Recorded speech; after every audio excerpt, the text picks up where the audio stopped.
la organización de College Sports, apoya obviamente a NEU, y la chance que tienen todos ustedes de volver a vivir cada una de las charlas en el canal de YouTube de ANEU y también en el Instagram de College Sports, College Sports-UI, el deporte en la discapacidad. Ese es el tema elegido para este lunes y miércoles, y el ejemplo del básquetbol en silla de ruedas será el que iremos desarrollando en esta charla número 1. Bueno, nos explicaremos un poco el deporte como sinónimo de salud, y en este caso en la discapacidad. ¿Quiénes nos van a acompañar esta noche? Carlos Cardarelli, argentino, entrenador de la selección femenina de su país en básquetbol de silla de ruedas. Así que, Carlos, antes de comenzar con el tema, simplemente mandarte un abrazo grande y bueno, gracias por estar con nosotros. No, gracias a ustedes por invitarme y bueno, y estar presente en esta charla. Bueno, estaremos también con Miguel Acosta Cidade, entrenador de la selección masculina uruguaya de básquetbol en silla de ruedas. Así que, Miguel, también las muy buenas noches. Y bueno, según lo que estuvimos hablando hoy, el temario es muy amplio y temas muy importantes para desarrollar. Arriba, Santi, el saludo para vos, para todos. La verdad que muy buena esta posibilidad, que seguramente tendrá como objetivo acercar un poquito más y aprovechar estos tiempos para bueno, entre todos ir mejorando y conociendo un poquito más la disciplina y lo que es en realidad el deporte en cualquier tipo de discapacidad. Bien, para completar el terceto que hoy estará hablando del deporte en discapacidad, Luis Martínez, preparador físico de la selección uruguaya de básquetbol en silla de ruedas, también estará esta noche con nosotros. Luis, bienvenido. Muchas gracias, Santi, bienvenido a todos y esperemos que la charla sea de aporte también y que podamos acercar, como dice Miguel, y llegar a tener el mayor alcance social posible. Buenísimo. Bueno, comenzamos formalmente la charla. La verdad que estamos ya en los 73 participantes. El abrazo grande para todos. Seguramente vamos a disfrutar mucho de esta charla que empieza con la siguiente pregunta. ¿Por qué es bueno el deporte en la discapacidad? Bueno, arranco yo. El deporte en realidad es bueno para todo el mundo, ¿no? Más allá de discapacidad o no, pero el factor de tener alguna de ellas es doblemente importante porque hay un término que no es técnico lo que voy a decir, pero es un término bastante real. La persona que está con alguna discapacidad es proclive a sufrir algunas lesiones o enfermedades que de repente personas sin ninguna situación no están tan adecuadas. Por ejemplo, una persona que, vamos a poner un ejemplo en una silla de ruedas, la utiliza para prácticamente todo, si no es para todo, en el sentido de que el movimiento y los traslados que tienen son realmente muy importantes. Y de repente, voy a poner un caso muy sencillo, de ir hasta el baño requiere un esfuerzo físico mucho mayor al que de repente no lo tenemos nosotros. Y la falta de deporte, la falta de poder salir a la calle, como veníamos charlando con el tema de estar prácticamente hace 2 meses en confinamiento, es realmente una carencia muy importante y más allá de, como pasa en cualquier deporte convencional, de buscar las herramientas para lo que es estar encerrado, los ejercicios en cuarentena, los Zoom para todo ese tipo de cosas, es fundamental también entender que esa población tiene doble riesgo en lo que es en la materia sanitaria. Entonces, creo que en eso tenemos que ser muy cuidadosos y, como lo dice un poco el título de la charla, ¿no? El deporte es sinónimo de salud para todos y aún más, creo yo, para personas con algún tipo de discapacidad. Bien, buenísimo. Carlos, bueno, obviamente también la pregunta de por qué es bueno el deporte en la discapacidad específicamente, también desarrollar tipos de discapacidad, tipos de deportes. Sí, bueno, coincidiendo con Miguel, creo que es fundamental el tema de que puedan hacer un deporte, cualquier tipo de discapacidad, también apuntando a la parte asistencial, ¿sí? Como un medio de rehabilitación, creo que el deporte es fundamental, porque creo que ayuda más, como hablábamos hoy con un exjugador, que quizás el deporte ayuda más a la rehabilitación que la rehabilitación en sí. Entonces, creo que es clave poder practicar un deporte, ya sea desde el inicio en un centro de rehabilitación, como también poder hacerlo como práctica en los colegios, cosa que quizás en Argentina no falta, no sé en Uruguay, pero bueno, en Argentina sí está faltando ese plus de la parte educacional. Y con respecto a los deportes, yo creo que sin importar la discapacidad, creo que se puede hacer cualquier deporte. Obviamente, sabiendo los límites que tiene uno para practicarlo, pero creo que todo el mundo puede hacer un deporte. Hablando desde una persona que tiene una discapacidad motriz de miembros inferiores, que puede hacer desde tenis, básquet, atletismo, tenis de mesa, ¿sí? Hasta aquella persona que tiene una cuadriparesia que puede hacer desde bochas hasta también quizás atletismo, ¿sí? O rugby. Entonces, las variantes están para hacer cualquier tipo de deporte. Hay que saber asumir la discapacidad y, bueno, y darle para adelante. Sí, yo quiero sumar algo a lo que dice Carlos, Santi. Que hay un tema también que, además de ser la discapacidad física, el tema de practicar un deporte favorece no solo lo físico, sino lo emocional, lo social, aumenta la autoestima, o sea, sociabilizás con un montón de gente. Y él decía, ¿no?, que en Argentina están muy lejos. Acá en Uruguay estamos aún mucho más lejos. Porque básicamente, y para no ser exagerado o hablar de porcentajes o de todos o de generalizar, prácticamente cualquier persona, más allá de discapacidad, puede llegar a hacer algún deporte.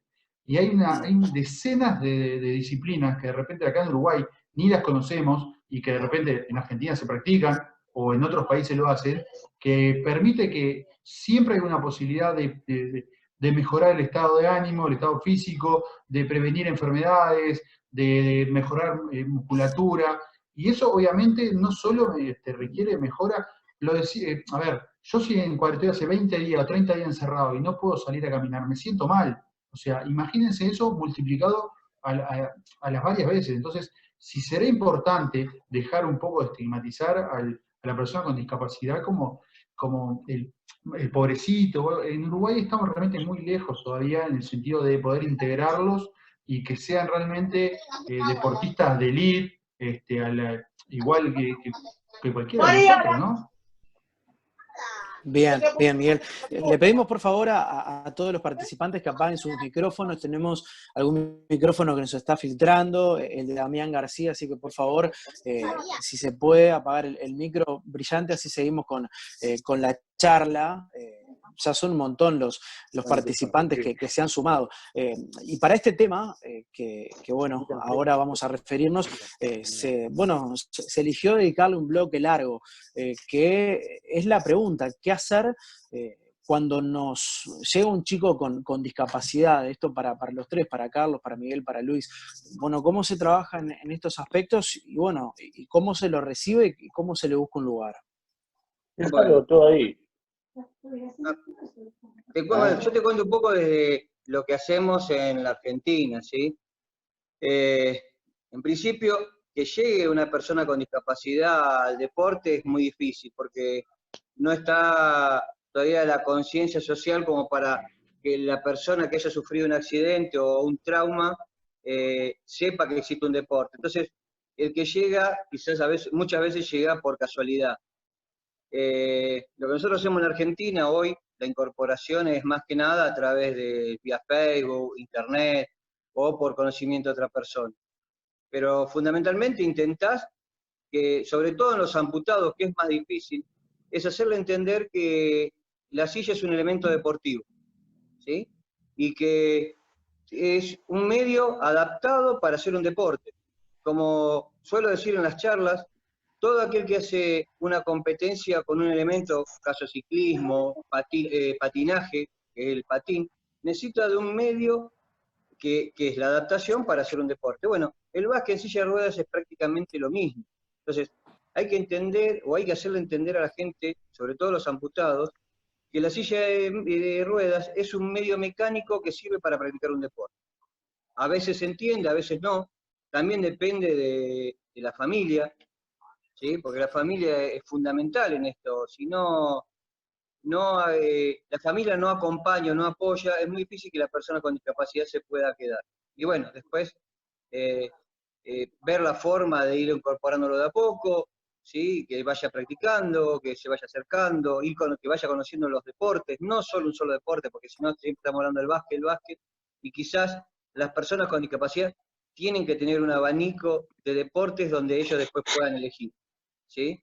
Creo que también eso es fundamental, no encerrarse en un solo deporte, porque por ahí, lo que decía antes, viene una persona con cuadriparesia que quiere hacer básquet, y la realidad es que no lo va a poder hacer, pero sí, si le mostramos el abanico de deportes que existen, quizás él pueda optar por otro y quedarse con otro deporte y seguir haciendo una vida deportiva sana, ¿sí? Quizás no de alto rendimiento, pero sí sana.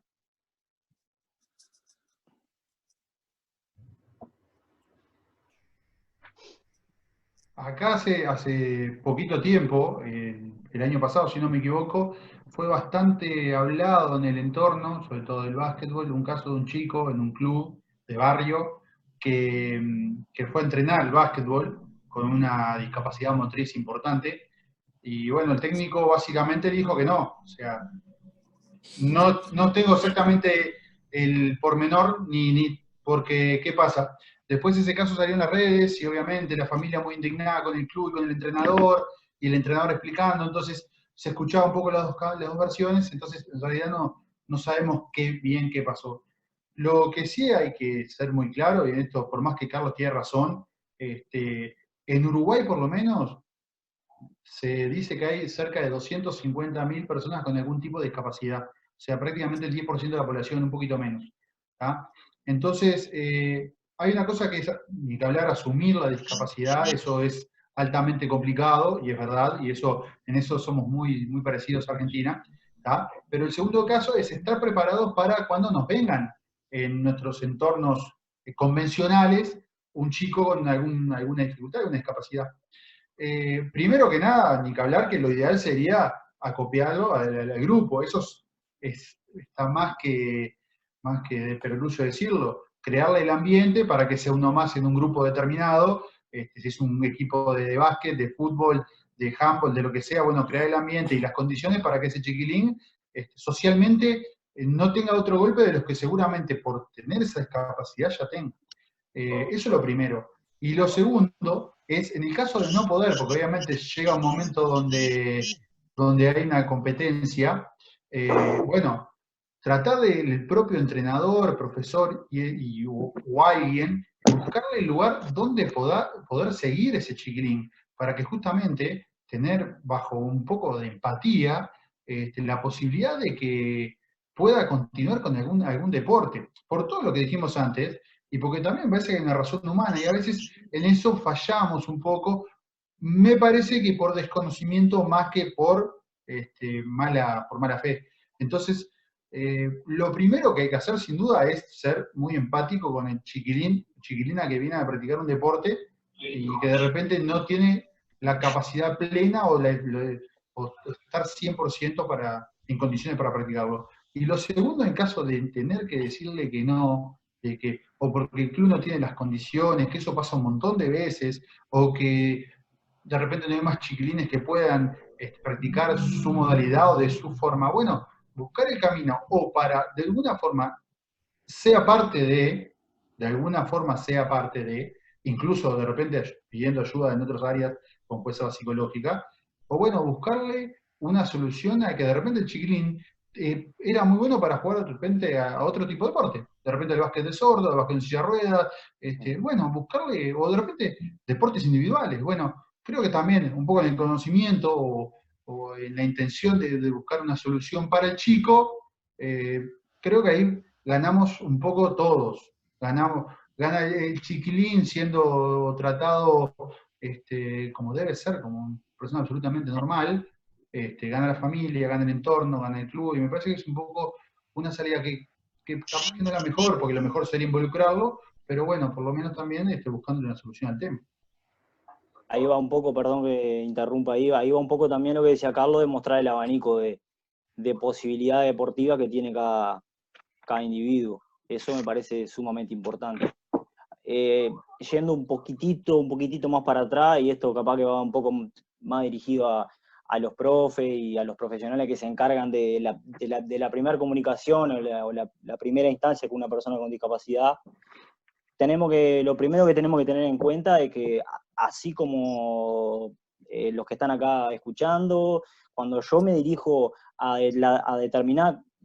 diferentes tipos de personas, yo me comunico diferente, porque yo me tengo que adaptar a una forma de hablar, de expresarme. Cada persona tiene una cultura diferente, una forma de hablar diferente, y de esa manera es que yo tengo que acoplarme también. Hay ciertas pautas o ciertas cosas que como que se deberían de respetar cuando nos enfrentamos a diferentes situaciones. Un ejemplo, una persona que tiene discapacidad intelectual, nos llega alguien con discapacidad intelectual, está bueno que la primera comunicación es clave, porque nos va a tirar muchos datos sobre su capacidad de comprensión para poder desarrollar las propuestas.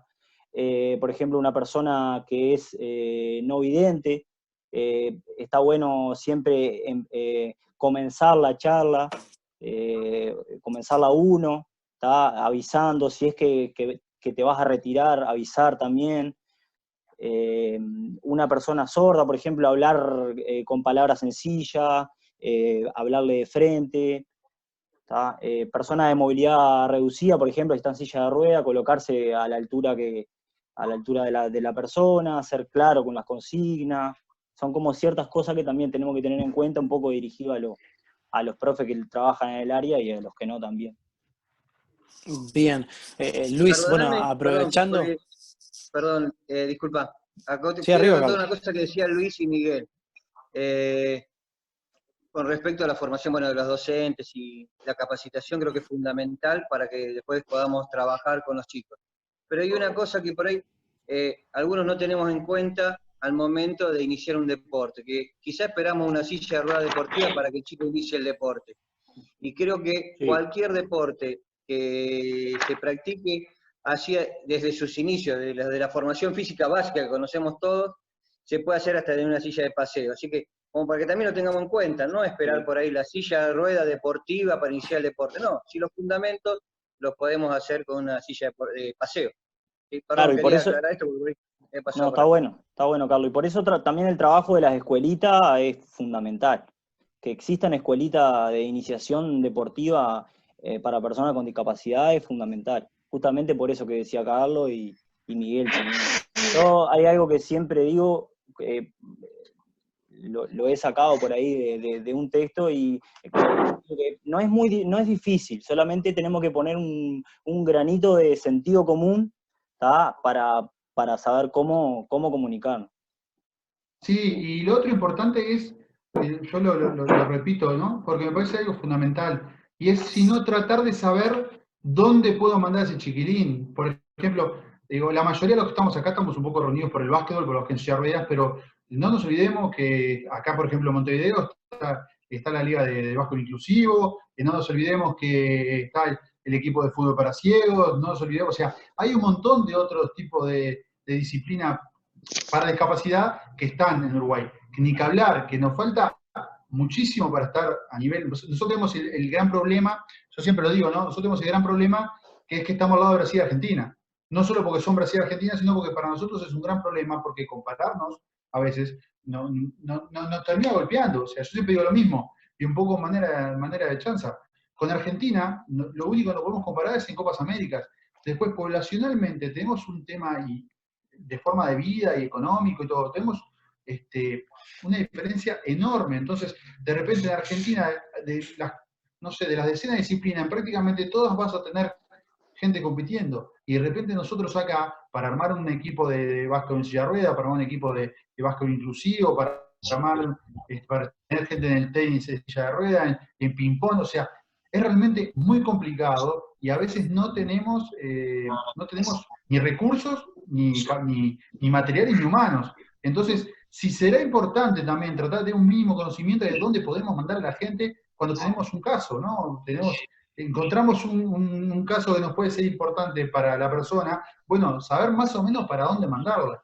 nosotros claramente, más o menos en el ambiente, ya sabemos o tenemos una guía a cabo, o más o menos sabemos quién se encarga de cada cosa o a dónde puede ir, pero de No, somos muy repente pocos. lo que están fuera del ambiente es realmente mucho más complicado. Entonces, yo estoy seguro que si vas a cualquier persona parás en un departamento cualquiera y te encontrás una persona en silla de ruedas, no va a decir dónde puede ir a entrenar acá en Uruguay. Y eso es un poco también algo que tenemos que apuntar todos, nosotros desde el deporte adaptado, a llegar al deporte convencional para convencer que, bueno, que es tan importante como cualquier profe que egresa de los institutos, se va a encontrar en los clubes deportivos con gente de todo tipo, y bueno, tiene que estar preparada, porque después nos ha pasado en la práctica, con Luis esto es clarísimo, de que te vienen a contar cómo que vino una persona de tal manera y no supieron qué hacer, o asociarlas un poquito y acercarlas un poco al deporte, que no sea un deporte solamente de chiveo, ¿no? Y que también empiece a tomarse un poquito con más responsabilidad para todos. Y me fui un poquito por las ramas. No, está buenísimo, Miguel. Hay aportes, ¿no? Vos hablabas hace un ratito de la Liga de Básquetbol Inclusivo, aporta Gerardo Silvera, también lo hace Mariela, incluso cuenta de que está formada desde el año 2019 con jueces clasificados, formados, que se pagan aportes, y bueno, esto está enmarcado también en un proyecto de básquet para todos que organiza el Defensor Sporting Club. Me ha tocado participar en algunas finales, incluso relatarlas, y la verdad que se juega con mucha intensidad y bueno, se logra algo que ustedes hace un ratito decían, integrar un poco, ¿no? Que a veces es lo que da la sensación que falta. Quiero que Luis nos cuente un poquito acerca de su palo, de la preparación física en el básquetbol en silla de ruedas. ¿Cómo se lleva a cabo? ¿Cómo se ejecuta? ¿Cómo es el trabajo en este aspecto? Bueno, al principio como que no había mucho para de dónde conseguir información, investigar, medio que lo fuimos construyendo también con Miguel y Agustín, que está acá, que fue un poco el que vino ayudando, como vos ¿Cómo es? no escucho. Y una pileta Vino de voluntario al principio y luego se sumó al cuerpo técnico y la Claro. verdad que un aporte muy Y interesante el de él. estaba linda. Me estoy Bien, entrevistando. Luis, si espera un poquito, ahora tuvimos a... nadando una iguana. Ahí nomás salía el toque. Bien, le Matías. pedimos a los amigos que por favor apaguen el micrófono, en este caso a Matías. ¿Y cómo es? A ver si podemos seguir escuchando a Luis. Agarro, toco el plumón. Bien. Santiago, lo podés silenciar vos, me parece. Fíjate. No, ahí lo va a tener que silenciar Joel. A ver si podemos continuar con Luis. Y bueno, te decía que un poco lo fuimos construyendo, investigando también de a poco. No quiere decir que nuestros jugadores sean ratas de laboratorio, sé que andan algunos por ahí escuchando, pero bueno, en parte han sido partícipes de toda esta investigación que hemos yendo con diferentes test, tratando de adaptarlo. Por ejemplo, hemos hecho test de resistencia, hemos hecho algún yo-yo test también para medir el VO2, y si bien no nos han tirado datos como muy específicos para compararlo, vamos a decir, a nivel convencional, pero sí nos ha servido muchísimo, ¿tá? Para realizar comparaciones de categoría, entre diferentes categorías o entre mismas categorías también, para saber más o menos en qué nivel están. Y la verdad que digo, ya el año anterior fue muy, muy, muy interesante por todo ese tipo de investigación que logramos hacer. La preparación física, ya te digo, resultó muy interesante en ese sentido.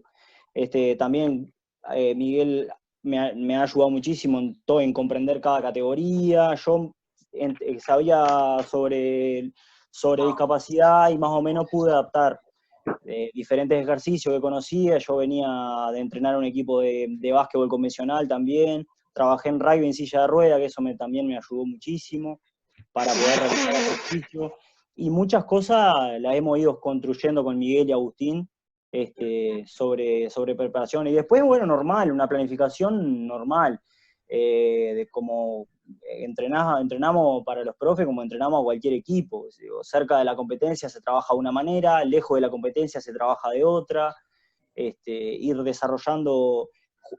Importante la comunicación con el cuerpo técnico también, eso es algo muy importante, porque por ahí tenés un categoría alta que le falta un poco de ser un poco más explosivo, y eso capaz que Miguel, ponele, se da cuenta un poco más de esas cosas, me las comenta a mí y a Agustín, y nosotros vamos armando la planificación de acuerdo a eso. Dependiendo de los jugadores que tengas, es cómo realizás la planificación después. Pero después, digo, para los profes en general es totalmente normal, como cualquier planificación. Nada más que adaptando los ejercicios dependiendo las clasificaciones de cada uno, las categorías de cada uno. Bien. Luis, y ahora en la cuarentena, en este momento tan raro que nos está tocando vivir, ¿cómo adaptás un poco el trabajo? Y yo creo que ha sido el desafío más interesante de todo, esto de la cuarentena y la adaptación de los ejercicios. Mirá, y también teniendo en cuenta, como decía Miguel hoy, que él decía, bueno, el uso de la silla muchas veces lo usan casi para todo. Claro. Entonces, al estar también, ellos, por ejemplo, van a trabajar a veces con las muletas o en silla de ruedas, y eso también hace al entreno. Eso va construyendo al entreno y a la preparación física también de cada. Eso yo lo tengo en cuenta cuando planifico esas cosas. ¿Quién utiliza silla de ruedas? ¿Quién utiliza muleta? ¿Quién tiene una prótesis? Esas cosas también se van teniendo en cuenta. Y esto de la cuarentena, el parate, también ha sido todo muy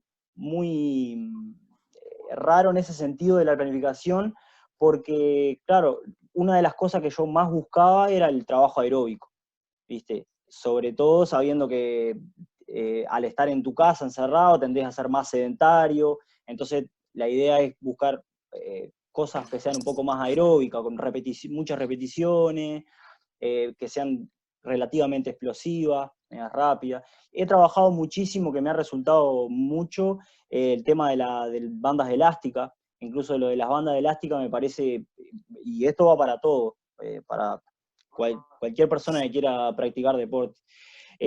Me ha resultado interesante ese trabajo porque es fácil de construir.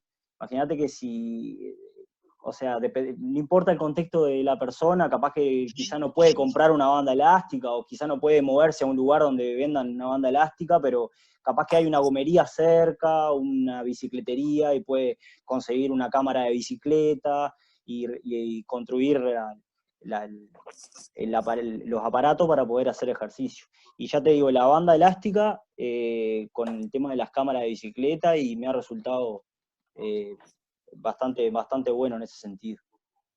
Bien, acá nos plantean una pregunta antes de pasar al siguiente tema, ya te la traslado porque tiene que ver con esto que comentabas. El porteño pregunta, ¿entrenan de manera diferente la parte física dependiendo de las patologías y o categorías? Sí, por supuesto que sí, porque dependiendo de la categoría es la funcionalidad que tenga.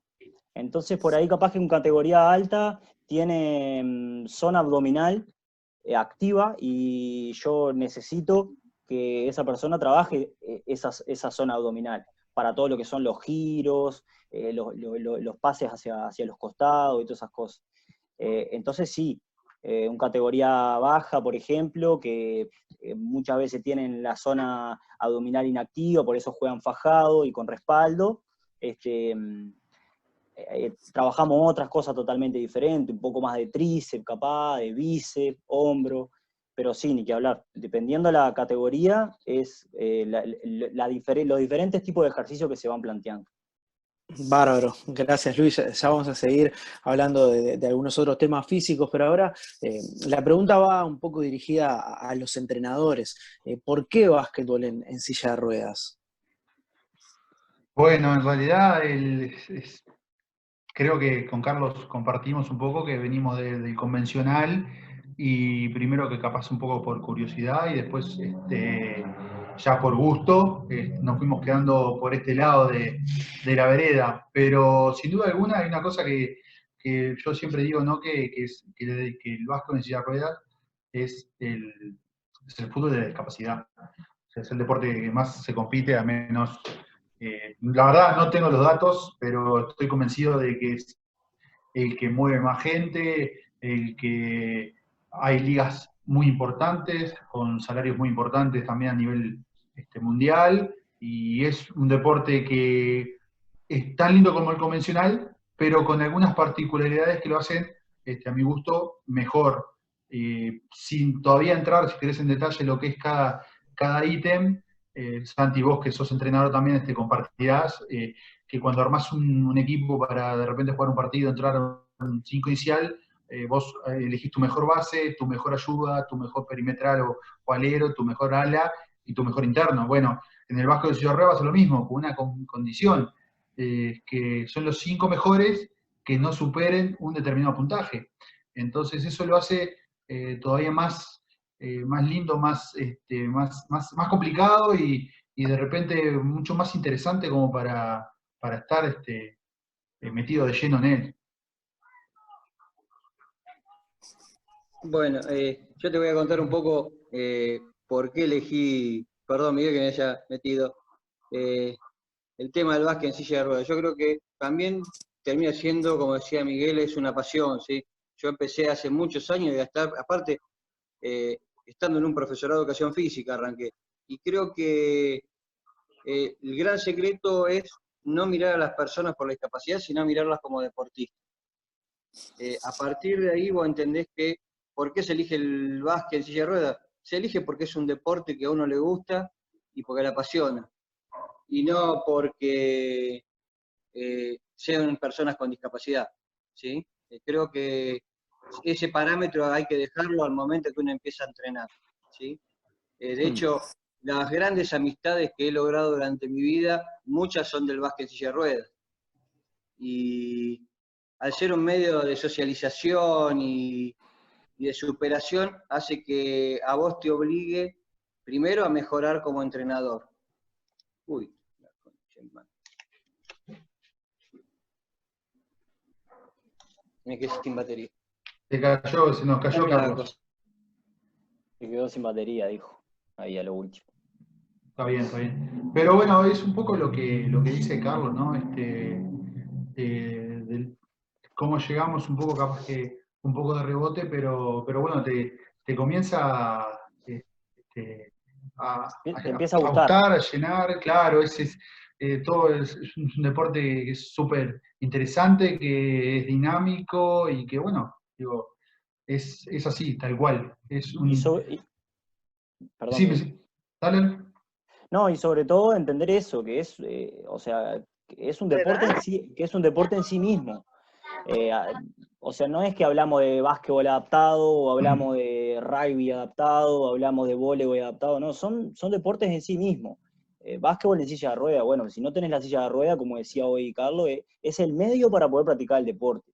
Entonces son deportes en sí mismos, que tienen todas sus... Vos tratás de buscarla, al principio tratás de encontrar una similitud con el convencional, como decía Miguel, pero después termina siendo un deporte totalmente diferente. Sí, y hay una cosa que esto lo digo por la experiencia, ¿no? de la disciplina, ¿no?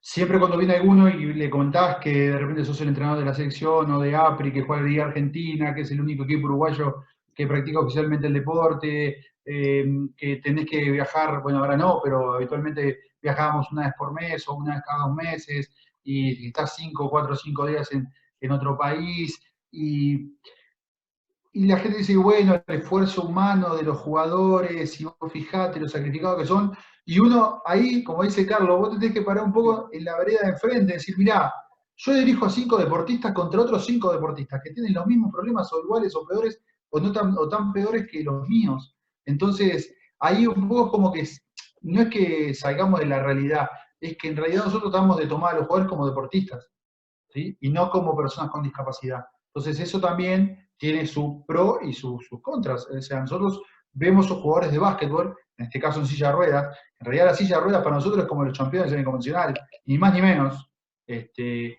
No hay otro, por más que cambie alguna cosita en el reglamento por tener un elemento llamado silla, para nosotros las sillas de ruedas son los campeones, por eso tiene que estar ajustada, ser personal, etcétera, etcétera.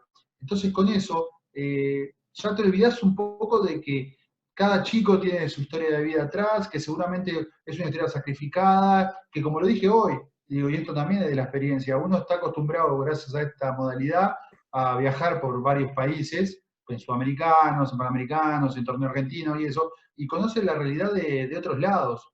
Y en realidad yo siempre digo lo mismo, a mí Uruguay siempre fue muy pro o siempre fue vanguardista y siempre estuvo primero muchas cosas, pero me parece que en la discapacidad todavía estamos bastante atrás de lo que es la media del continente. La media, obviamente, hay de todo, ¿no? Pero digo, creo que en eso tenemos muchísimo para mejorar. Y en eso va en entender que el deporte adaptado no significa más que deporte adaptado. Y porque te pongo ejemplos, Santi, y no quiero hacerlo muy larga mientras vuelve a ingresar Carlos. En Uruguay hay jugadores de básquetbol convencional que de repente, por alguna lesión o algo, podrían haber jugado básquetbol en silla de ruedas. Sin embargo, no. Se les preguntó por qué o se les invitó a jugar y lo vieron con una reticencia. No, son chicos con discapacidad. Y de repente, la discapacidad que tiene la otra persona también es pequeña o es mucha. Eso obviamente es un abanico impresionante, pero estamos todavía lejos en eso de entender que en realidad es un deporte que lo practican personas que tienen algún tipo de deficiencia, pero nada más que eso, incluso a nivel mundial, en otros lugares, en otras potencias, en otras mentalidades, este mismo tipo de deporte lo practican convencionales. Incluso hoy en día el tema, que lo vamos a charlar seguramente en el miércoles con el entrenador de la Argentina masculina y con el ex entrenador de Brasil, que la verdad son dos eminencias para el continente. En Europa se está hablando de jugar con una persona o que las personas sin discapacidad jueguen este deporte, porque pasa en Estados Unidos, pasa en Canadá, y es también parte de lo que es incluir a la gente, porque de repente vos vas a un lugar y tenés solamente uno o dos en silla de ruedas y no pueden jugar porque no tienen con quién. Entonces de repente la idea de sumar a gente convencional es justamente lograr eso. Entonces, como acá estamos un poco bastantes pasos más atrás, bueno, tenemos que empezar, o la intención siempre es tratar de empezar a avanzar. De a poquito, como nos cuesta a nosotros todo pasito a pasito, a fuerza de voluntad, siempre siendo amateur, siempre es difícil, pero bueno, creo que lo que nos queda es avanzar un poco en la materia. Bien, ya lo vi que estaba Carlos por ahí, a ver si tal vez pueda redondear el tema antes de que se cortara, a ver si te tenemos, Carlos, de vuelta. Sí, acá estoy de vuelta, sí, perdón, se cortó. Bien, estabas un poco desarrollando el tema de por qué el básquetbol en silla de ruedas. Sí, yo creo que para muchos es una pasión, ¿sí?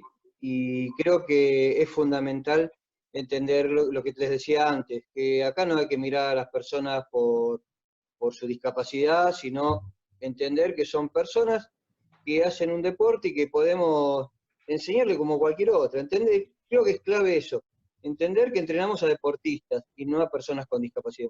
Es lo mismo que en un colegio, si damos clase, se entrena o se le da clase a una persona, ¿sí? Porque son personas con sentimientos, con opiniones y que saben qué es lo que quieren. Y si no saben hay que saberlos guiar como cualquier otro chico. Pero volviendo al básquet en silla de ruedas, es entender por qué es una persona a la cual se la debe entrenar. Y a quien no le apasione el deporte, obviamente es muy difícil que pueda llegar a lograr continuidad en esto. Yo he visto profes que se han acercado y que por lástima o por alguna otra cosa se fueron del movimiento, y otros que han perdurado por entender esto, de que entrenás a personas, ¿sí? Y con ese mismo criterio hay que entrenarlo, ¿sí? Tanto en lo físico, en lo técnico, en lo táctico, en todos los criterios. Bien, Carlos, ya aprovecho y me quedo contigo para que nos cuentes quiénes pueden jugar al básquetbol en silla de ruedas y cómo es un poco la captación. Pues mira, todos los que tengan una discapacidad con afección en los miembros inferiores pueden practicar este deporte. ¿Por qué digo esto? Porque muchos a veces dicen, pero yo tengo las dos manos tomadas, pero me gustaría hacer. Sí, está bien, te gustaría, pero se te va a complicar y es muy difícil hacerlo. Por eso le hablamos del otro deporte. Entonces, toda persona que tenga una discapacidad en miembros inferiores puede practicarlo, ¿sí? Ya sea desde amputados, que son los traumáticos, al igual que las paraplejías, ¿sí? Lo que hay como modalidad nueva que recién nombraba Miguel, los convencionales que sufren alguna lesión y que entienden que pueden hacer un deporte, ¿sí? Los parálisis cerebral, los que quizás en Argentina ya hay pocos casos, como es el caso de los mielomeningoceles, ya en Argentina la poliomielitis no existe más, pero hay casos en el mundo donde la poliomielitis todavía sigue existiendo, entonces son personas que pueden hacer deporte. Y siempre hablando de personas con discapacidad de miembros inferiores, ¿sí? Después, bueno, vendrá la clasificación y todo eso, pero todo aquel que pueda conseguir, pueda hacer deporte, pueda hacer básquet, en realidad tiene que tener esas características. Y la captación, y a veces es por medio de esto, de clínica. Nosotros hacemos mucho intercambio cada vez que viajamos a hacer una concentración al interior del país. Y esas clínicas, al margen de que se le da a los profesores, también es un medio de captación del deportista. En nuestro caso serían las mujeres, pero si se acerca un varón a preguntar, también tenemos ese recurso para decirle, bueno, mira, tenés que ir acá, tenés que ir allá. Entonces siempre hay que estar captando gente. Una de las formas nuestras es vía Facebook, vía internet, ¿sí? De hecho, hace poco hay un grupo que se llama Grupo de Amputados en Argentina, donde nos contactamos con un padre que tiene una nena de 14 años en Mendoza. Bueno, hablamos con el padre y estuvimos charlando y quedamos que cuando termine la pandemia la vamos a invitar a una concentración de las juveniles o la sub-21 que le decimos nosotros. Pero esos serían los tres medios principales de captación. Las charlas o las clínicas que se dan en el interior, esto del Facebook, y bueno, después el boca a boca que existe a nivel nacional. Bien, Miguel, un poquito contanos también desde tu experiencia, cómo es la captación y bueno, quiénes en definitiva pueden practicar el deporte. Yo tengo por más que lo que dice Carlos es absolutamente así, cierto y real, ¿no? Yo tengo una definición también que es mucho más popular, más que técnica, ¿no? Que es básicamente quien no puede jugar al básquet convencional puede hacerlo el básquet en silla de ruedas. Ni que hablar que hay determinados parámetros médicos que establecen la chance de hacerlo. Eso es ni que hablar. Pero bueno, es un poco un puntapié inicial, de decir, bueno, yo tengo un problema en determinado sector, en determinado lugar, no puedo jugar al básquet convencional. Bueno, seguramente el básquet convencional puedo jugar. Así también puedes hacer otros, ¿no? Pero estamos ahora en el ejemplo del básquet adaptado. Seguramente lo puedes hacer. Y acá la captación, nosotros tenemos un pro muy grande y un contra muy grande. Y es que, y lo sabrán los hermanos argentinos, Uruguay todavía tiene el gran problema que estamos absolutamente centralizados en Montevideo. Y si bien hay muchísimos lugares y esfuerzos individuales, en Maldonado, en Canelones, esos sectores, realmente, conectar a veces es realmente complicado. Entonces, como que quedamos en esfuerzos individuales. Un poquito acá en Montevideo, un poquito en Maldonado. Hay un chico en Salto que viene a entrenar, pero imagínense que en Salto, Paysandú, dos ciudades de 100.000 habitantes, que haya solamente un jugador de básquet en silla de ruedas, cuando de repente hay dos grandes futbolistas a nivel mundial. Pero a lo que hoy es, nosotros tenemos la gran ventaja de tener en Montevideo todo lo central y la gran desventaja de que atacar el interior para nosotros es como todo un mundo nuevo y se nos complica muchísimo salir a buscarlos. Nosotros, por ejemplo, en Rivera tuvimos mucho tiempo un jugador de selección, que también, de repente él venía, agarraba su camioneta, venía a entrenar y se quedaba, le conseguíamos mismo en APRI donde dormir y él se quedaba de repente todo el proceso previo a un torneo a a dormir en la institución para entrenar. El chico que digo de Salto tiene 14 años recién cumplidos, bueno, hace un sacrificio bárbaro a la familia y lo manda todos los viernes o sábados para que entrene. Pero claramente estamos todavía en un debe importante y a mí me toca un poco el rol de entrenador de equipo y entrenador de selección. Como entrenador de selección, bárbaro, yo tengo la gran ventaja de repente que tengo a todos mis jugadores prácticamente todo el año juntos. Pero como entrenador de club, yo tampoco tengo un roce interno entre ellos. Entonces, necesariamente tenemos que buscar la forma de mejorar muchísimo el tema de la captación, ya sea con otras instituciones que ya lo estén haciendo, que en realidad hacen el sacrificio de practicar esta disciplina, pero a su vez, algo que estamos tratando de implementar es un plan de lo que es tratar de captar a ese chico pensando en el futuro. Y en poco tiempo poder tener una liga interna, aunque sea chiquita, para luego sí empezar a crecer y bueno, aprovechando un poco el beneficio que tenemos de como selección o como institución única que entrena oficialmente el deporte, poder jugar la Liga Argentina, que obviamente para nosotros es increíble en el sentido de que el roce que nos da eso hace que de repente Uruguay en Sudamérica, en el último sudamericano, haya salido cuarto. Y en la Copa Andina, que es el Sudamericano B, seamos los actores bicampeones. Entonces, obviamente eso es gracias a que el roce que tienen los muchachos en la Liga Argentina, pero también complica en lo que es el roce entre ellos poder mejorar, porque siempre está claro que si cuando vos jugás un torneo o una competición intentás que jueguen los mejores. Entonces, va un poco de la mano, tratar de captar, de traer más chiquilines. Ahora estamos tratando de apuntar a algo para chicos, adolescentes, niños y adolescentes, para, bueno, crear pasito a pasito, ladrillo tras ladrillo, algo a futuro. Que seguramente mucho lo tengamos que copiar de Argentina, que claramente tienen que ser nuestro espejo, y más que nada también en el trabajo que hacen de repente en muchas provincias, que es lo más parecido a lo que puede pasar acá. Una ciudad central y de repente un par de ciudades importantes que también estén en la materia.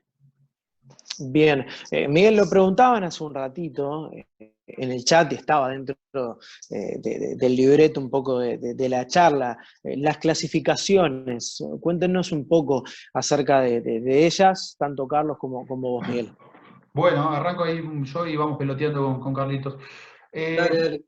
Yo te decía hoy, te comentaba, Santi, que vos que sos entrenador de básquetbol convencional, para armar un equipo, un plantel, vos lo que planificás es decir, bueno, yo voy a poner mis 5 mejores jugadores, y vos lo lanzás en cancha. Y de repente si un jugador al primer cuarto te hace la tercera, además de que te agarrás una bronca bárbara, decís al suplente de él lo agarrás y decís, cambio, entrás por fulanito o fulanita. El básquetbol en silla de ruedas lo que tiene es que a eso le tenemos que agregar un factor que es el puntaje. Cada competidor tiene una clasificación funcional y obviamente esto va directamente proporcional a su discapacidad, que en el puntaje es inversamente proporcional. A mayor discapacidad, menor puntaje. Va de 1 a 4,5 e internacionalmente no podés pasarte de 14 puntos. Entonces, esto lo que significa es que vos en un equipo tenés que echar puntajes que son distintos. Voy a poner un ejemplo un poco absurdo, pero que está bueno para entender. Hoy en día en las redes sociales se utiliza mucho de poner jugadores y ponerles un precio y armar un equipo con tanta plata. Entonces vos tenés que, bueno, el básquet en silla de ruedas es algo bastante similar. Vos tenés que de repente agarrar categorías altas, como son jugadores que ahora le doy a Carlos la chance de que lo explique, de que son jugadores con menos lesiones, con más chance de movilidad, que sumados algunos con lo opuesto, bueno, llegar a 14 puntos para estar en cancha. Si querés, Carlos, te dejo la explicación de Bueno, cada puntaje. dale. Una cosa que por ahí, Miguel, quedó ahí pendiente. Aparte de entrenador, tiene que ser matemático, porque si le erras en la matemática, ahí está Cristian, que no lo puede negar, que si te pasás, te cobran una falta técnica. Así que sí o sí tenés que saber siempre o 14 o menos. Bueno, con respecto, sí, a las discapacidades, a las categorías, sí, como decía bien Miguel, de acuerdo a la lesión es el puntaje, ¿sí? O sea que toda aquella persona que no tenga un control del tronco total, o sea que sea, para que se identifique más, de las tetillas hacia abajo, no tengan control abdominal, que si se va para adelante no se puede levantar, va para los costados no se puede levantar, y cualquier contacto lo desequilibre, eso sería un categoría 1, 1,5. Esto del medio puntaje tiene que ver más que nada con el tema de la funcionabilidad arriba de la silla de ruedas, y pasan todas hasta la categoría 3 y 3,5, ¿sí? Porque ya los 4 y 4,5 tienen una clasificación específica. Entonces, si el jugador 1, por discapacidad y por funcionamiento, demuestra que es más que un 1, pasa a ser un 1,5, y así pasa con el 2, 2,5. Quizás hoy los categoría 1, al estar tan bien atados, ¿sí? Convengamos que es fundamental la atadura en todas las categorías, por eso la silla tiene que ser parte del cuerpo de una persona. Yo siempre digo que si vos no estás agarrado bien a la silla es como querer jugar al básquet en hojotas o querer jugar al vóley con las zapatillas desatadas.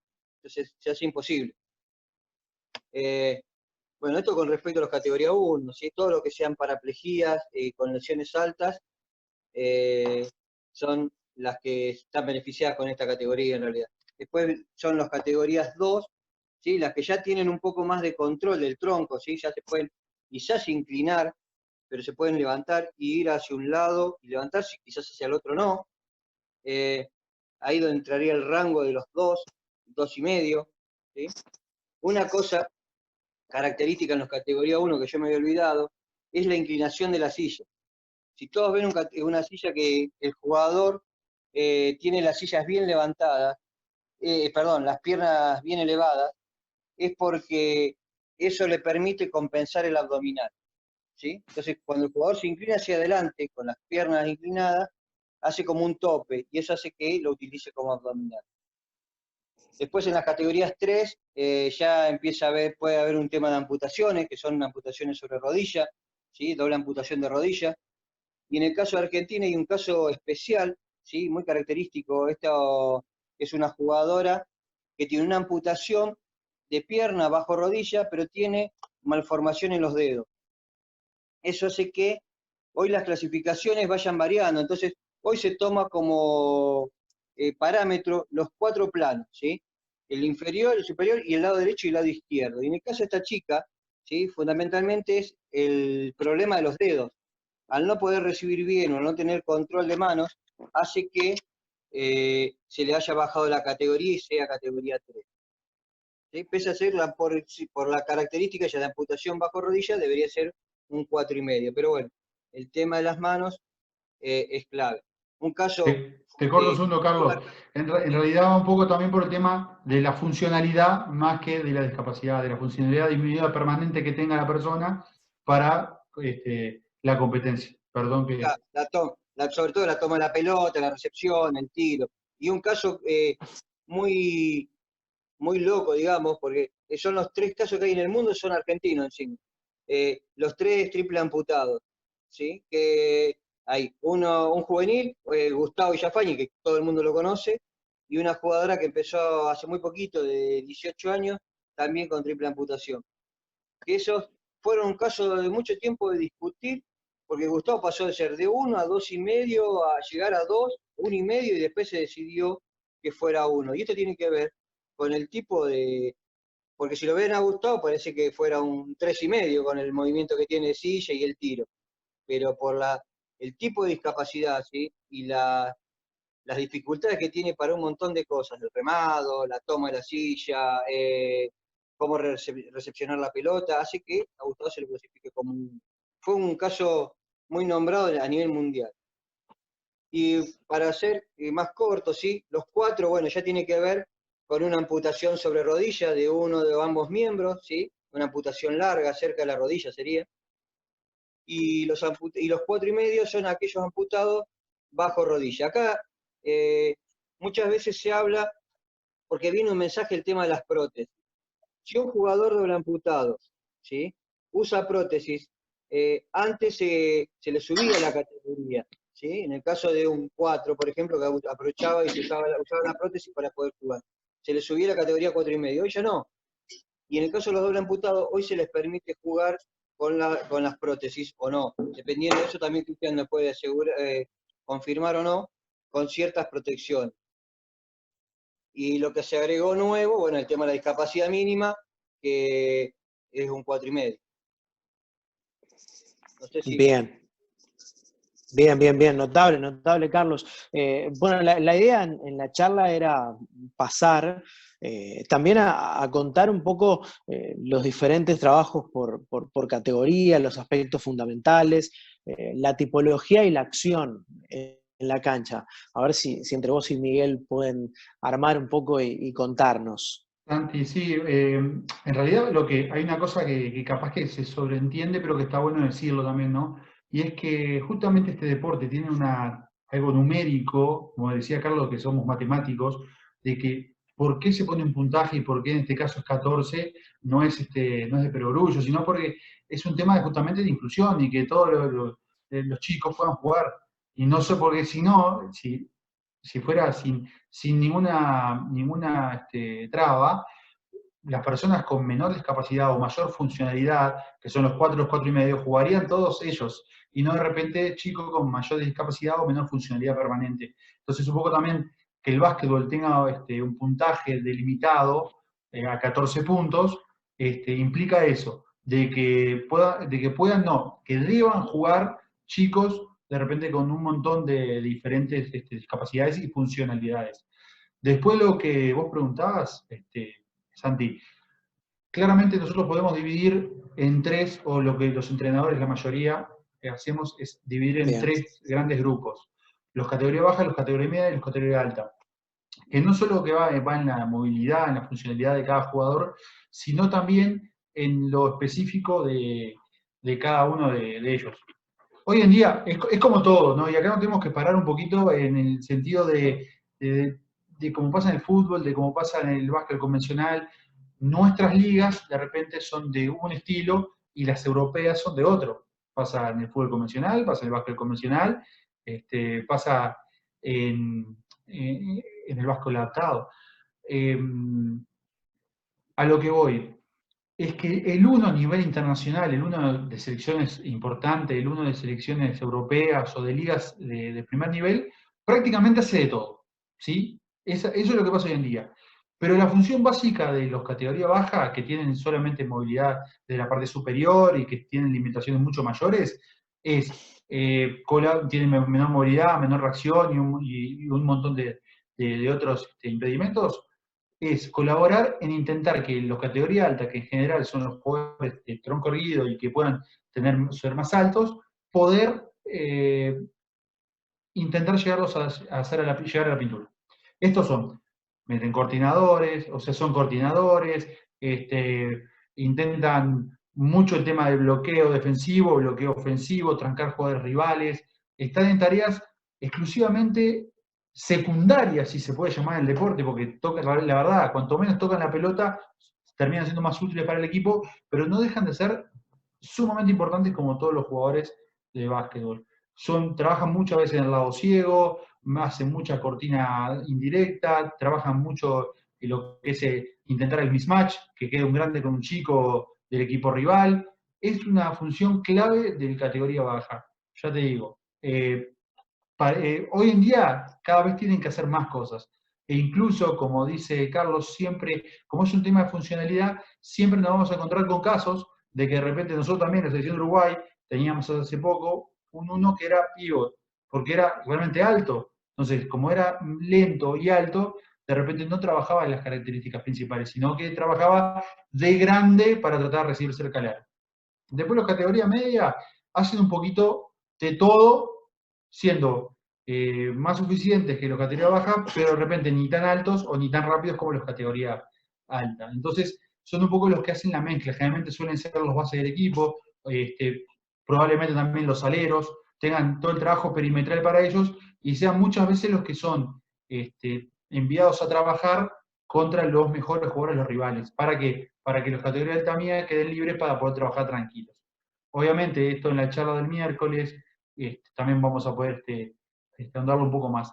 Y los categoría alta, que son los que tienen plena funcionalidad, generalmente son los pivots de los equipos y los goleadores. Por más que justo en Uruguay los categoría media también suelen tener su aspecto ofensivo importante.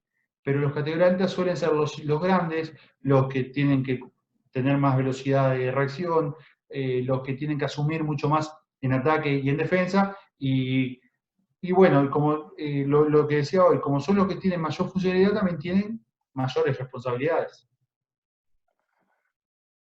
Bueno, ahora, Bien, bien. No sé si Carlos querías completar algo al respecto.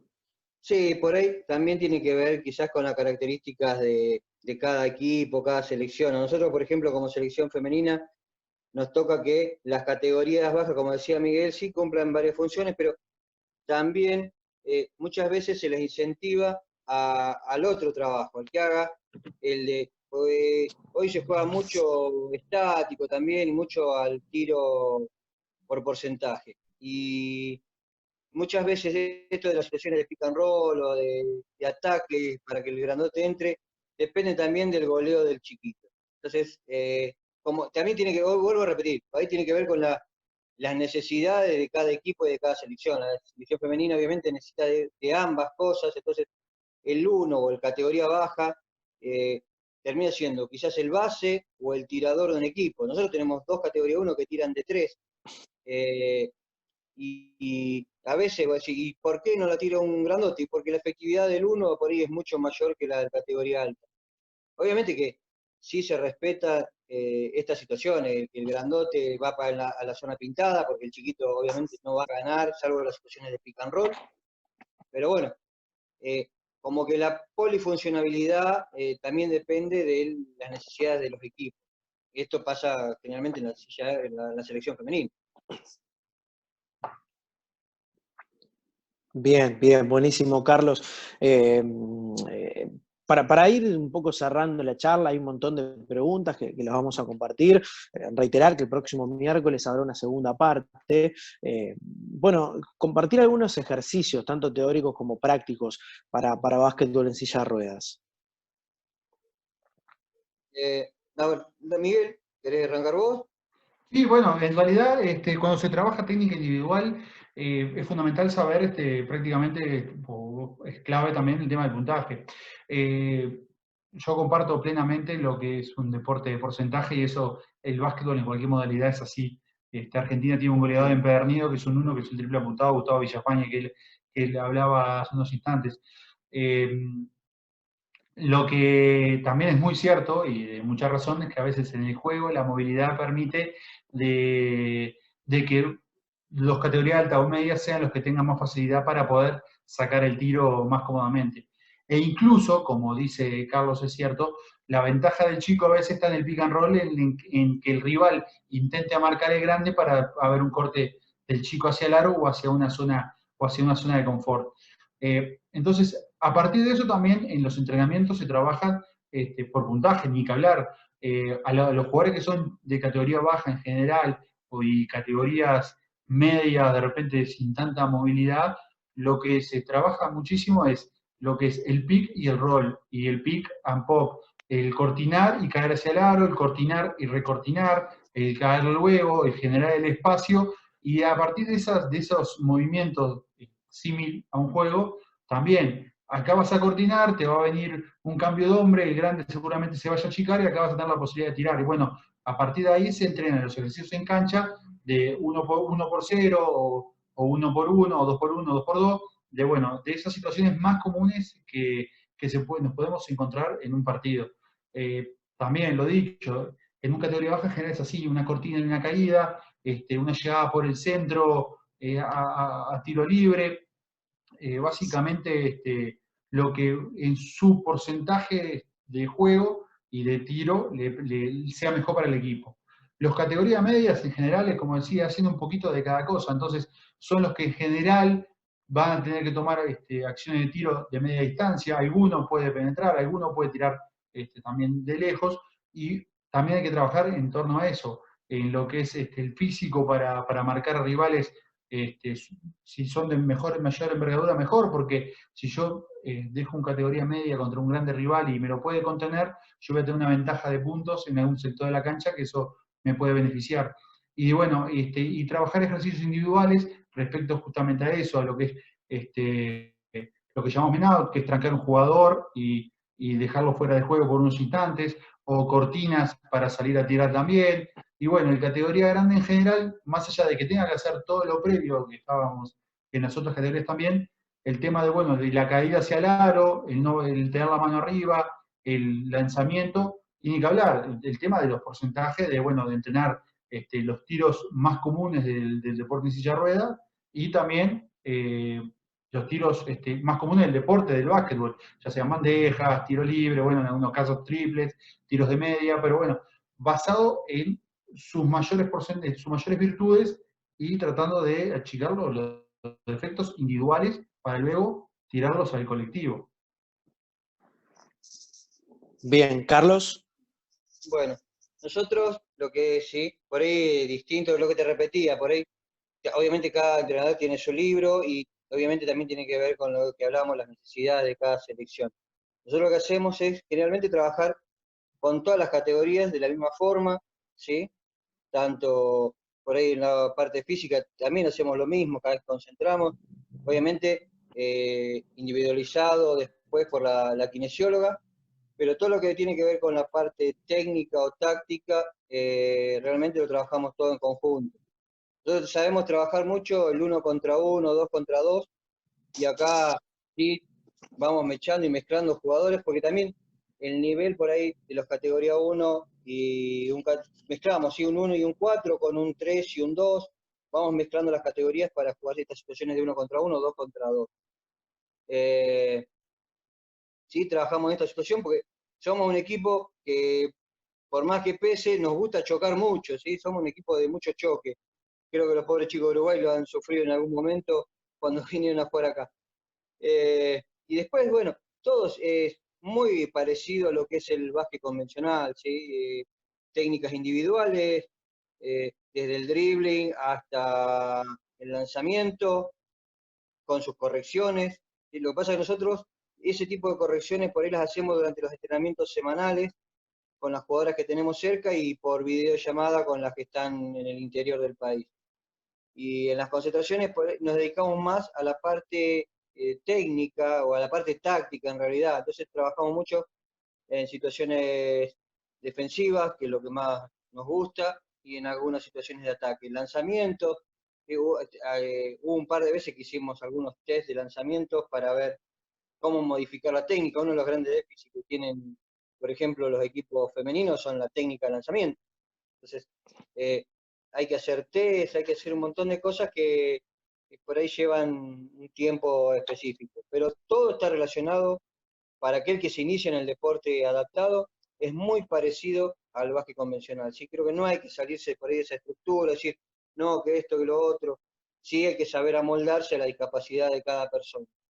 Yo particularmente, con los cursos de NEVA que se hacen acá, suelo copiar mucho lo que es el entrenador Santander, que es entrenador de básquet convencional, muchos lo deben conocer, y hay varios ejercicios que se pueden copiar y se pueden adaptar en realidad. Acá hay que adaptar mucho para la práctica, no solo para la parte física, sino también para la parte técnica. Y algunos ejercicios tácticos también se pueden llegar a hacer. Bien, bien, brillante, Carlos. La verdad que muy clara la charla. Simplemente para cerrar algunas preguntas que se han generado vía chat acá. Desde Colombia, desde Pereira, preguntan, bueno, ¿cómo han acogido sus deportistas el hecho de, bueno, de ahora tener que hacer entrenamientos mediante la virtualidad? ¿Lo han manejado? ¿Cómo se han llevado los deportistas? Pregunta para el profe. En realidad nosotros acá definimos, el grupo técnico definió dejar un poco de lado el tema deportivo. Sí, en realidad se mandan videos, se mandan charlas, se mandan jugadas para que analicen, pero en realidad lo fundamental ahora que nosotros entendimos era que físicamente y mentalmente estuvieran lo mejor posible en estos días, en estas semanas. Y en eso trabajamos con los profes, con Luis Martínez y con Agustina Reborges, en un poco enviar trabajos individualizados y eso, y bueno, yo te digo, ahora Luis lo explicará un poco mejor, pero fundamentalmente ellos tenían un poco la misión de no dejarlos caer demasiado de la forma física. Aclaremos que Uruguay es un es un lugar absolutamente amateur desde todo punto de vista, en este sentido, más allá de que hay apoyos, algunos hay, pero es absolutamente amateur, y bueno, y a veces también juega un poco la cabeza de no tener actividad, y de que sabemos que ahora más no tenemos ni la más pálida idea cuándo podamos tener actividad. A nivel de selección se abre una Copa Andina 2021 ahora, pero la verdad no tenemos idea qué va a pasar. Cuando vino la pandemia estábamos a un mes de viajar, y a nivel de clubes, Argentina tampoco sabemos, digo, ni para dónde va a arrancar, porque en realidad ellos ni siquiera están en la fase de poder salir a trabajar, todavía están en confinamiento obligatorio, entonces están inclusive socialmente atrás nuestro de saber qué puede pasar. Entonces hay que planificar, replanificar y continuamente ir cambiando los planes. Y bueno, nosotros para nuestra selección, para nuestro equipo, particularmente definimos que los profes se encargarán de mantenerlos lo mejor posible y también lo más fuerte de cabeza. Ahí hay algo que dijo Miguel que es clave, utilizó la palabra mantener, y me parece que el entrenamiento en esta pandemia, en cuarentena, me parece que viene por ahí. Es muy difícil, y me parece, más allá de los implementos que tengamos en nuestra casa y lo demás, es muy difícil poder desarrollar o poder aumentar una capacidad. Entonces nosotros veníamos trabajando muy, pero muy bien con los gurises, veníamos creciendo muchísimo en todo lo que era velocidad, resistencia a la velocidad, y bueno, ahora lo que quedó era un poco eso, mantener, por eso yo hoy hablaba de los ejercicios aeróbicos, ¿tá? Un poco mantener lo que ya habíamos trabajado, para que cuando volvamos a reintegrarnos, bueno, tratar de empezar desde ese punto, del último punto que dejamos. Eso es un poco el entrenamiento en esta etapa que tenemos ahora. Bárbaro. Mantener es clave. Bien, acá Diego pregunta que, bueno, en su caso tiene una hemiplegia del lado derecho, si le pueden recomendar algún ejercicio en particular. Se cortó ahí. Se cortó, Santi, repetinos la pregunta, que era eso, por lo menos no te escuchamos. Bien, va de vuelta. Diego nos dice que en su caso tiene una hemiplegia del lado derecho, si hay algún ejercicio en particular que le puedan recomendar. Y yo personalmente, para todo ese tipo, una de las cosas que se trabaja es con la flexibilidad. La flexibilidad son ejercicios simples que los pueden hacer, los pueden buscar en internet, obviamente si pueden consultar a algún especialista mejor, pero lo que te permite la flexibilidad es la amplitud de movimiento. Y la amplitud de movimiento sirve para la vida diaria de cualquier persona. Entonces, como consejo, me parece que la flexibilidad sería un buen punto por el cual empezar a trabajar. Después, bueno, podés conseguir otros tipos de ejercicio para ganar un poco más de fuerza, para compensar esa hemiplegia, pero yo creo que la flexibilidad es el primer punto por el que tendría que arrancar, para compensar un poco la amplitud de movimiento, que es importante. Bien, acá preguntan si personas con prótesis, por ejemplo, piernas ortopédicas, que no usan silla de ruedas, pueden participar. Claro, sí, claro. Sí, sí. Es que justamente por eso decíamos un poco en broma, un poco en serio. Que el básquet en silla de ruedas puede jugar cualquiera que no pueda jugar el básquet convencional. E incluso, te voy a dar un ejemplo que pasa en el sur de Argentina, capaz de Carlos sabe la ciudad, pero creo que si no es en Sedich, en Chubut, hay uno de los chicos, que creo que ya no juega más con silla de ruedas, que él jugaba ligas amateur con la pierna ortopédica y básquet en silla de ruedas precisamente con el básquet adaptado. O sea, la gente que tiene piernas ortopédicas y eso, califica entre los 4 y los 4,5, dependiendo obviamente de la puntuación donde sea. Pero sí, claro, es que justamente acá en Uruguay creemos que tenemos esa falsa concepción de que el básquet de silla de ruedas se juega si estás 24 horas en silla de ruedas, y no tiene por qué ser. Hay lesiones bastante menores a lo que son físicas, que de repente te posibilitan estar clasificado para jugar al básquet adaptado.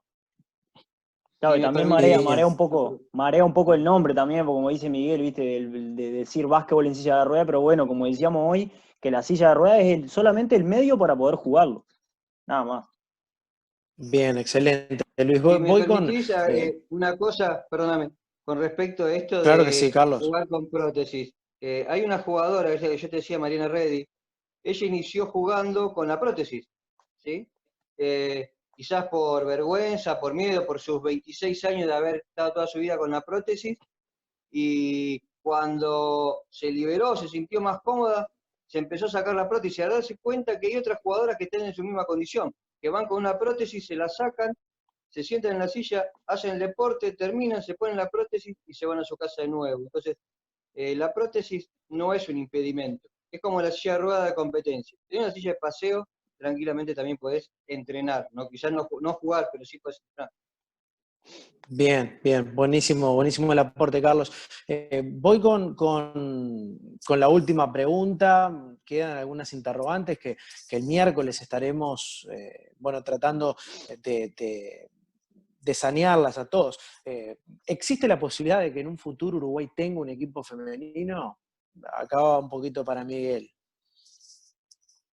Miguel, tenés muteado. Ahí estoy. Me autosilencié. Ojalá. Ese es el objetivo también de todas estas charlas, de toda esta difusión, del plan de captación que queremos llevar adelante, que nos vamos a sumar con uno que supuestamente está aprobado en la Secretaría de Deportes, que es el básquetbol en las escuelas, y bueno, a lo mismo, cuando hagan la capacitación, cuando vayan a visitar las escuelas, se van a encontrar con realidades que de repente no las esperaban, chicos con algún tipo de discapacidad, y bueno, y ahí también ellos mismos tendrán que saber para dónde derivarlos. Y sí, es una gran idea, es una gran opción, es una gran oportunidad, y bueno, ojalá, incluso al principio será como pasa en las categorías de mini, el básquet convencional, podrá ser activo y participativo y estar mezclado, el surf mixto, y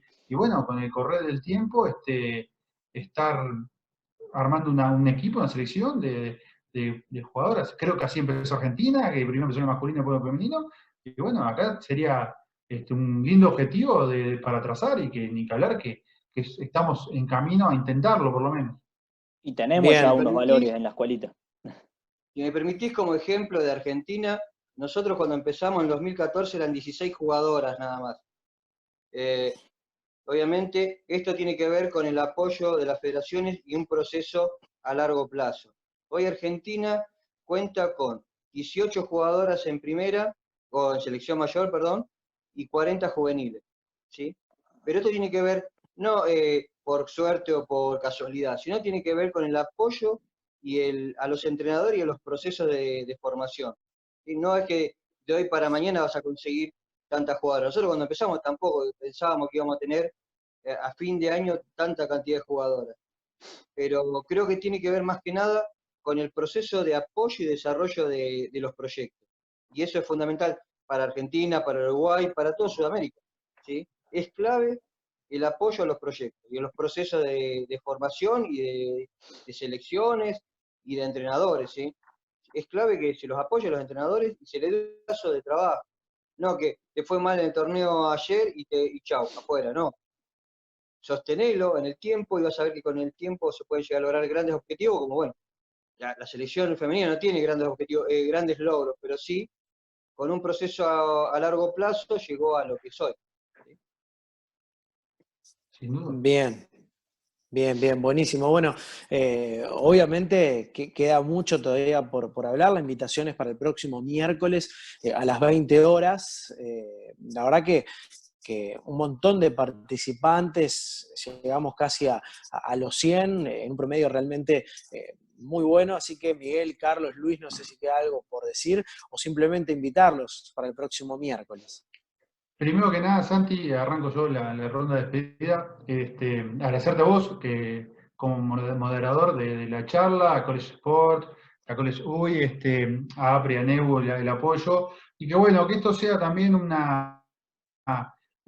punta de lanza para cuando más adelante seamos más inclusivos, y que también esto permita que cuando haya cursos de entrenador, de preparador físico y eso, que también nos demos cuenta de que hay mucha población que en realidad es la minoritaria. Estamos de repente hablando de un 10%, pero que sepamos qué hacer cuando nos encontramos a ella, ¿no? Y yo creo que tanto de repente en los cursos de entrenadores, ahora, o en lo de educación física, se tenga en cuenta mucho el tema de la discapacidad, realmente se tenga, porque además, como sobre todo el básquetbol, ¿no? Puede haber chicos que sean sordos que van a poder hacer básquetbol en silla de ruedas, básquetbol para sordos, con alguna discapacidad motriz que pueden hacer básquetbol en silla de ruedas, también intelectual que puedan hacer otro, liga integral. Bueno, también tiene que surgir desde el lugar donde se enseña, de esos lugares, la posibilidad de que justamente